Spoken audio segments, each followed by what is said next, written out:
Imaginez-vous en train de chercher dans votre moteur de recherche préféré. Vous tapez le terme CEO. Et que voyez-vous? Que des hommes. Que des hommes dans les résultats des recherches des images. Mais pourtant, il y a quand même 10% de femmes parmi les CEO en Europe. Mais ceci n'est pas reflété dans les données utilisées par les algorithmes. Et c'est justement ces biais et les stéréotypes qui ouvrent la porte aux discriminations algorithmiques. En tant que juriste, je me suis intéressé à ces questions de la discrimination algorithmique parce que je suis intéressé aux impacts des technologies sur le droit.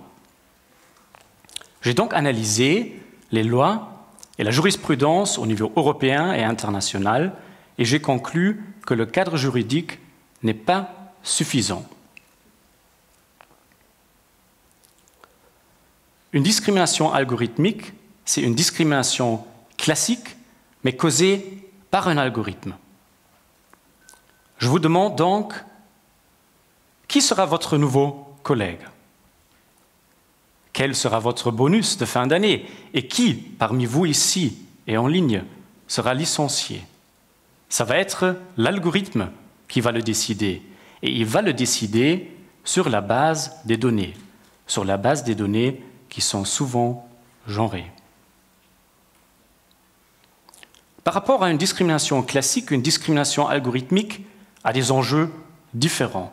Est-ce que vous savez, par exemple, si lors de votre dernier recrutement, un algorithme a été utilisé? Par exemple, pour le tri des CV? Le processus de décision des algorithmes est complexe et opaque. On parle souvent d'une boîte noire. Et c'est justement la raison pour laquelle il faut encadrer l'utilisation des algorithmes. Notamment avant, mais aussi et surtout durant leur utilisation.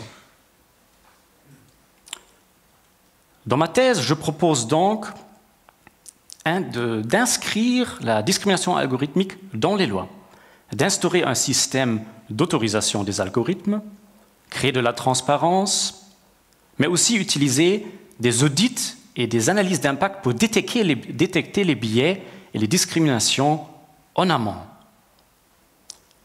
Réguler les algorithmes, c'est assurer de l'égalité de genre pour un jour voir plus de femmes dans les résultats, mais surtout dans les postes CEO.